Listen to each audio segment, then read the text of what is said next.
सामाजिक न्याय, संविधानिक हक्क आणि आरक्षणाच्या संरक्षणासंदर्भात जनजागृती करण्याच्या उद्देशाने उपवर्गीकरण विरोधी पोलखोल परिषद रविवार 19 जुलै 2026 रोजी करण्यात येत आहे.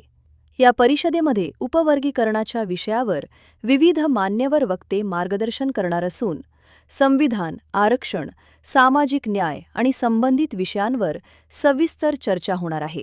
परिषदेत समाजातील रिपब्लिकन पुरोगामी, परिवर्तनवादी पक्षप्रमुखांसह संघटनांचे पदाधिकारी, विचारवंत, अभ्यासक तसेच नागरिकांनी मोठ्या संख्येने उपस्थित राहावे असे आवाहन अण्णासाहेब कटारे यांनी केले.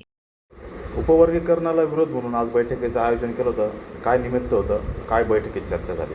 नाशिक शहरातील समस्त रिपब्लिकन आंबेडकरी चळवळीतील पदाधिकाऱ्यांची बैठक शासकीय विश्रामगृह नाशिक येथे आज या ठिकाणी पार पडली. दिनांक 19 जुलै 2026 रोजी नाशकात उपवर्गीकरण पोलखोल परिषदेचे आयोजन करण्यात आलेले आहे. त्या तयारीकरता आजच्या बैठकीचं आयोजन करण्यात आलं होतं. समस्त नेते पदाधिकारी आजच्या या बैठकीला आवर्जून उपस्थित होते. अनेकांनी कार्यक्रमाच्या बाबतीत सूचना केल्या. कार्यक्रम यशस्वीतेसाठी सर्वच पदाधिकारी कार्यकर्ते कामाला लागलेले आहे. दिनांक 19 जुलै 2026 रोजी होणाऱ्या पोलखोल परिषदेस समस्त नाशिक जिल्ह्यातील रिपब्लिकन आंबेडकरी जनतेने उपस्थित राहावं अशा प्रकारचं मी आवाहन करतो. पोलखोल परिषदेचा अजेंडा काय आहे? म्हणजे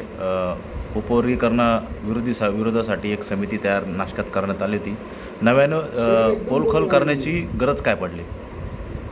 सुप्रीम कोर्टाने जो निर्वाळा दिला आहे त्यानुसार शासनाने बदर कमिटीची नेमणूक केली.